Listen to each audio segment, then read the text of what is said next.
So it was gone for 2 weeks. Let's check in on the drama, shall we? What the fuck? Okay, let me take these 500 videos and compact them into one for you. My boy, is Mr. Beast's career over? Okay, but before we get to that, and sorry for destroying your ears, please subscribe, my bro. It helps me out more than you can imagine, bro. In one click, you can just do something good. For real, thank you. Basically, more Mr. Beast drama stems from a lot of things. For example, hiring 2 people who were, one of them was a previous offender for a child of 11 years old, and they appeared in a Mr. Beast video. And another contestant, Armani Izadi, who was previously charged with battery, kidnapping, P-word, and robbery, and pled guilty to the P-word charge. And guess what? He got kicked off for inappropriate behavior to female contestants. So, thank you, Mr. Beast, for the amazing background checks. For real, this is a massive problem that could lead to the abuse of other contestants. I don't need to tell you. Apparently, in the latest Beast games, people are just getting kicked off by the production team, so it's all staged now, not even real challenges. And bringing back people who were eliminated due to favoritism or possibly other reasons. But still, changing the rules is always messed up. Apparently, Mr. Beast is working behind the scenes, hiring private investigators to investigate those who are making controversial videos about him, and giving money to people to fabricate stories, which was said by Rosanna Pancio, so no actual proof so far on that one. And we got a big big problem on this one. Apparently, Mr. Beast has been potentially using slave and child labor to make his Feastables chocolate. If you didn't know, cocoa farming, the main ingredient used in chocolate, cocoa, is a business that's incredibly full of unethical, immoral, and corrupt sectors.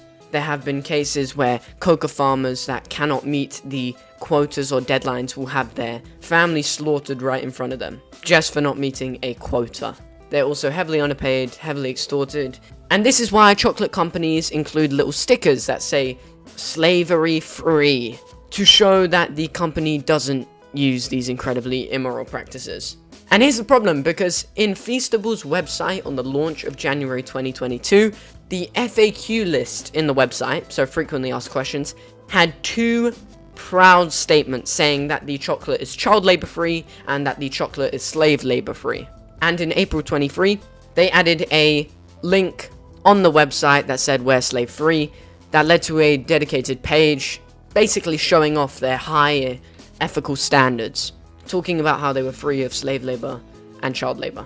But in October 2023, they removed that dedicated website and link, and everything in the FAQ proudly displaying the statements that the chocolate is child labor free and slave labor free was all removed. From May 2024 to today, there is absolutely 0 statements on the website saying that the chocolate is slave labor and child labor free. So technically, this isn't completely 100% true that the chocolate is engaging in these unethical practices, but make of what you will here. And I also do believe that the removing of these statements may mean that maybe not Mr. Beast himself, but he does own the company, and the Feastables company is engaging in those unethical practices. Now, the channel I'm getting this from honestly throws out the allegation that Mr. Beast knew what he was doing, did it anyway, and tried covering it up, claiming that Feastables had a rainforest certification, which is something they did have, but never used this little frog logo, which is basically a little sticker saying, we're ethical. And then, because they never used it, no one would notice when they stopped using it, and therefore, no one would suspect anything, and they would believe that the chocolate was still child labor, slave labor free. Another contestant, Jake Fettel, who was in one of those solitary confinement challenges, which, by the way, I swear I could solo, but definitely couldn't, claimed he had significant mental stress and effects that he suffered, and he couldn't even sleep in the chamber room because of the lights. And Mr. Beast reached out, apologized, and offered $190K. That's right, $190,000. Jake Fettel showed this in his latest video, and by God, does this man have some strong willpower, because he turned down the money. And only took 50k, by the way, which completely understandable. And I get his point. He doesn't like this game, and by taking the money, he's buying himself back into the game, winning the prize money that he didn't before, which he says himself, by the way. Another member of the MrBeast team called Ty claimed that MrBeast stole a design from him, but morals are questionable here. He set up a GoFundMe for a prize goal of 1.7 million. Only got $57, but hey, that's like, actually that's nothing in today's economy. Fuck. So yeah, he may have gotten his idea stolen, but his morals are questionable here. MrBeast's girlfriend came out and said half the things that are said are not true. I wouldn't be with him if they were, which is super vague, doesn't make any sense, and also half. Also, this image of MrBeast is freaking me out. He literally looks like a soulless man.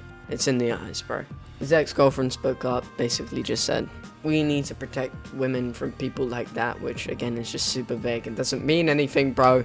And I'm mentioning this to show that half the people that are truthful about MrBeast's unethical practices and wrongdoings are being muddled up with the half that are just squeezing whatever they can get. Rosanna Pansio hates this man. Made a video about MrBeast's leaked document, which is just like some weird work culture thing, which is more criticism. He just says a bunch of hypocritical things like, we don't fake things, which has been completely proven wrong at this point. Never do anything that could make us look bad from a PR perspective. He was straight up with that one. Also, MrBeast is only going to respond when everything's out, and Dogpack, the YouTuber making the exposed MrBeast videos, has yet to drop his third part. And when he does, apparently that's when MrBeast is going to respond. So I'm excited. I'm excited to see how this turns out. But so far, Jimmy, you are not looking good, my bro. The Coco stuff might be the most diabolical.